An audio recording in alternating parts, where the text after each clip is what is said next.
Let's start off with our top story about the new coronavirus, which has further tightened its grip on Europe as Italy, Spain and France have recorded 494 deaths, their highest number for a single day.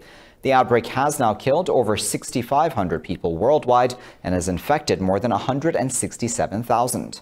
Meanwhile, in China, the number of new cases has shrunk down to just 4. This report has the details. Panic buying fueled by mass hysteria escalates as Europe and the US struggle to contain the new coronavirus pandemic. Governments across Europe are curbing travel and tightening borders. The once bustling streets of Madrid are deserted as Spain's military emergency units patrol to enforce the lockdown.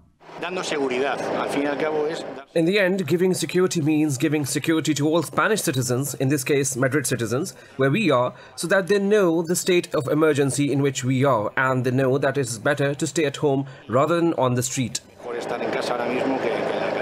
the US, with over 25 million people without health insurance and a shortage of testing kits, the danger of mass community spread is real. But in China, where it all began, the virus has been virtually bottled with only 4 new cases reported over the past 24 hours. I will praise China again and again because its actions actually helped in reducing the spread of coronavirus to other countries. The commitment of the political leadership, starting from the number one, from the president himself. And I said it in my speech, the level of his knowledge is very, very amazing. In South America, Argentina, Peru, Venezuela and Bolivia have also imposed strict restrictions by closing schools and imposing a state of emergency. Meanwhile, Denmark, Hungary and Mexico have reported their first deaths from the disease. Well, the U.S. is beginning a clinical trial of a new vaccine developed to protect against the coronavirus pandemic today. This comes as the virus has spread to over 130 countries and territories, currently infecting over 169,000 people. The U.S. administration says the experiment will be funded by the National Institutes of Health. The trial is set to include 45 young, healthy volunteers who will all be given different medicine doses. U.S. public health officials say the trial will take between a year and 18 months to fully validate any potential vaccine. The pandemic in the U.S. has prompted the Trump administration to declare a state of emergency, banning travel to countries with high infection rates.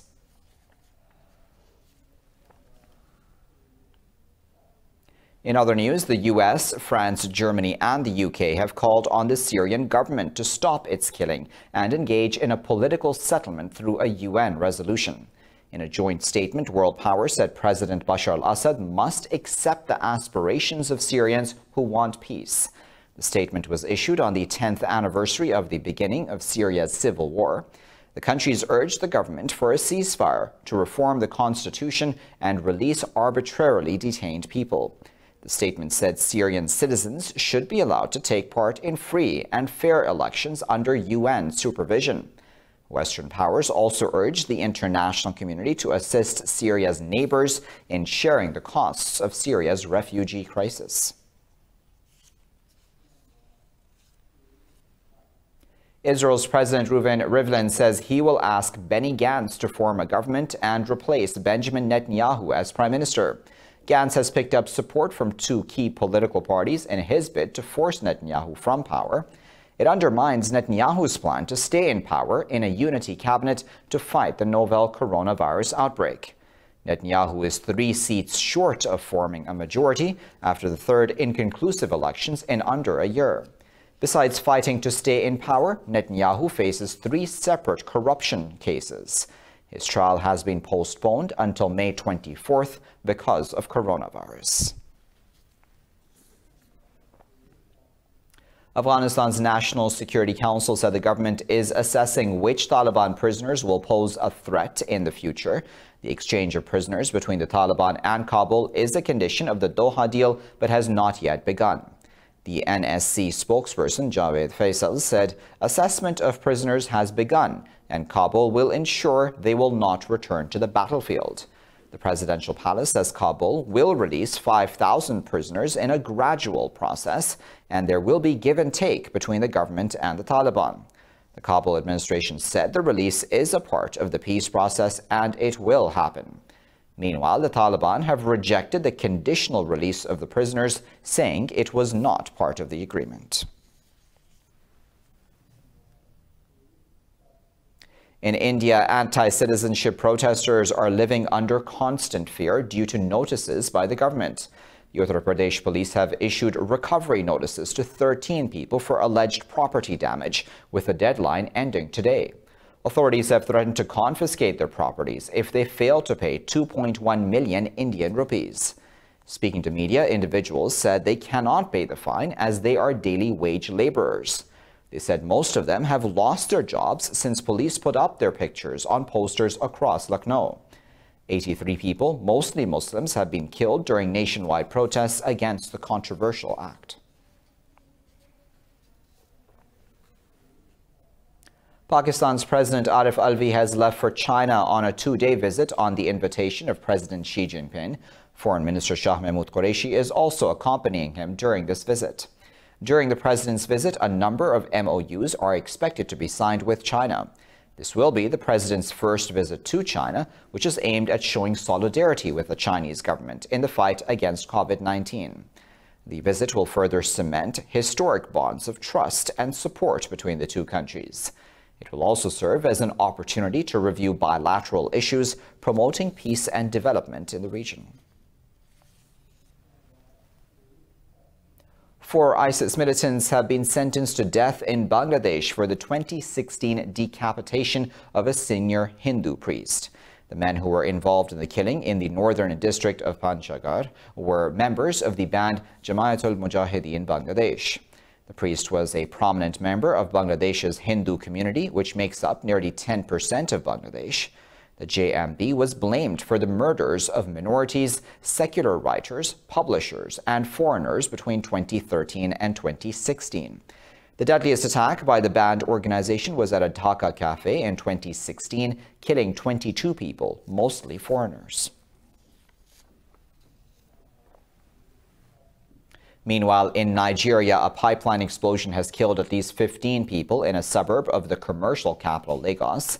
Emergency services say 15 buildings were destroyed in the fire. A rescue official said some of the buildings collapsed while many rooftops were blown up.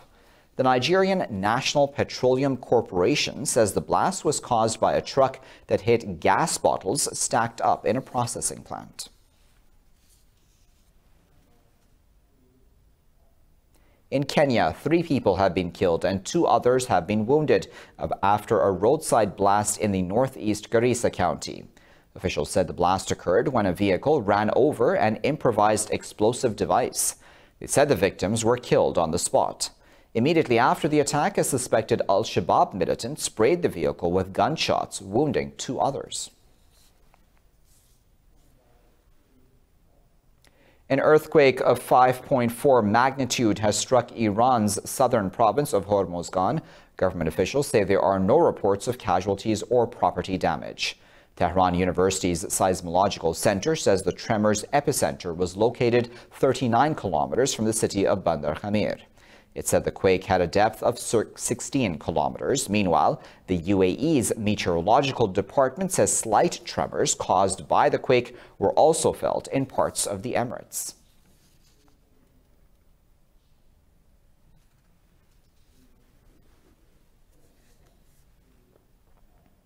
In Brazil, researchers have created a digitally engineered prostheses using smartphones and 3D printing. With this technology, they are now creating a silicone facial impression for a cancer survivor. The pioneering method has slashed the cost of treatment. More on that now in this report. Denise Vicentin looked in the mirror and burst into tears. She is getting a new face after losing her right eye and jaw to cancer. Vicentin is thankful to the team of researchers at Paulista University who use a digitally engineered prosthesis to treat disfigured people.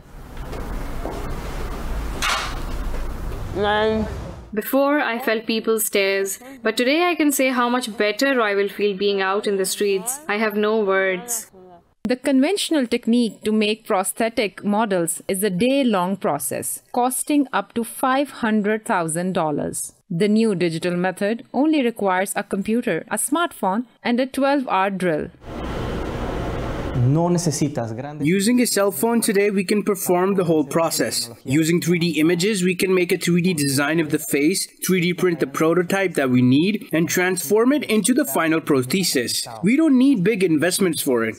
Next year, the Brazilian team plans to open a non-profit treatment center for facial prosthetics. It already has a waiting list of potential patients. Time now for a break. I'll be back, though, with plenty more news right after. Stay tuned.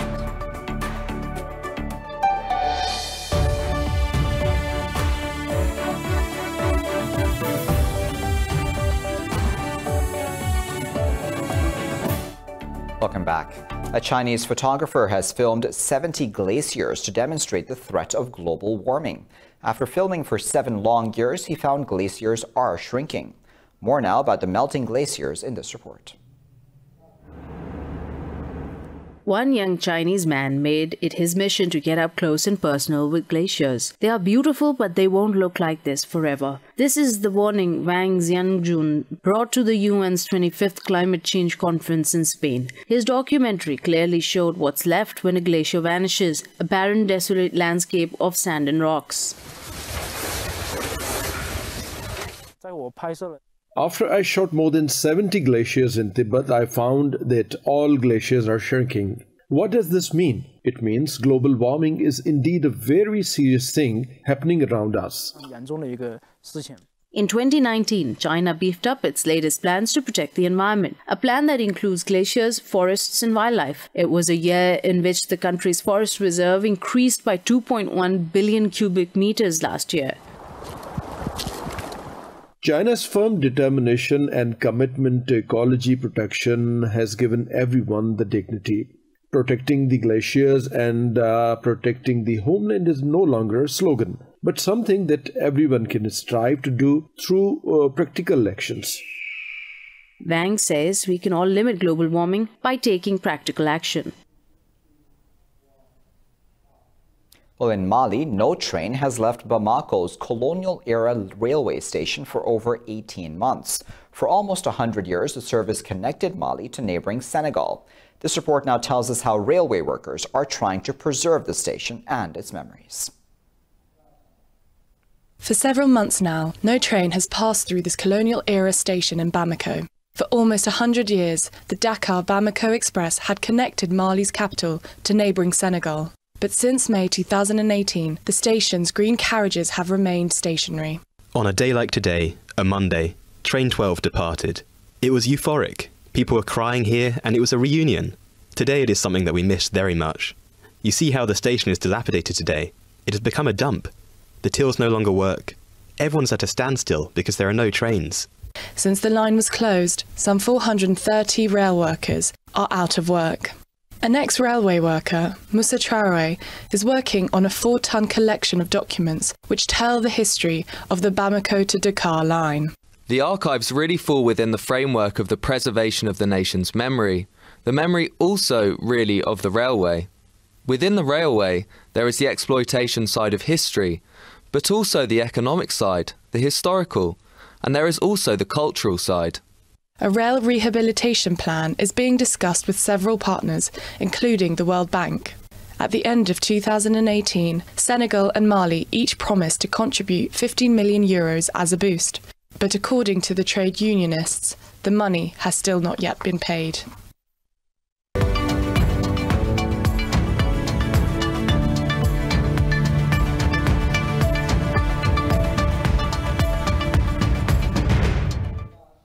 Well, the U.S. Federal Reserve has slashed its interest rate nearly to zero in an extraordinary step. It announced a slew of measures to unfreeze credit markets. In a statement, the Fed's Policy Setting Committee said the decision was taken in light of the effect of the coronavirus outbreak on the U.S. economy and global financial conditions. The Fed slashed its target range for the benchmark federal funds rate by a full percentage point to between 0.25%. The Reserve said it is restarting its bond buying program with purchases of at least $500 billion of U.S. Treasury securities. Under the new measures, buying bonds will include $200 billion of mortgage-backed securities. U.S. President Donald Trump has praised the Fed interest rate cut, calling it good news. We're very happy, and I want to congratulate the Federal Reserve. For starters, they've lowered the Fed rate from what it was, which was 1 to 1.25, and it's been lowered down to 0 to 0.25 or 0.25. So it's 0 to 0.25. Well, earlier this month, the Federal Reserve already trimmed interest rates by half a percentage point at its first emergency cut since the 2008 financial crisis. Well, China's manufacturing activity has contracted at the sharpest pace in 30 years in the first 2 months of 2020. Containment measures amid COVID-19 severely disrupted business activity in the world's second largest economy. China's National Bureau of Statistics said industrial output fell by 13.5% in January and February, the weakest reading since January 1990. Fixed asset investments have dropped by 24.5% year on year, defying economists' expectation of around 3% drop. Meanwhile, China's central bank has pumped cash into its financial system through open market operations to maintain liquidity in the market. It injected over $14 billion into the market via the medium-term lending facility.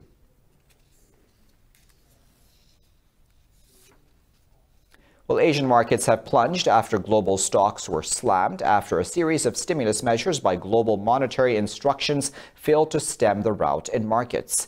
Investor concerns mount as drastic rate cut measures by central banks affect fiscal capacity of governments.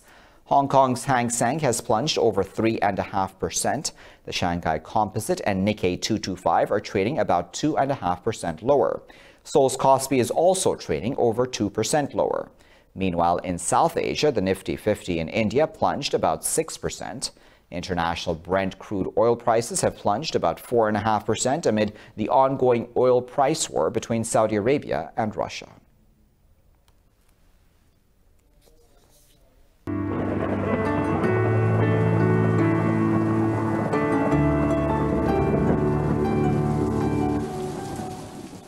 Time now to find out what the weather is like around the world.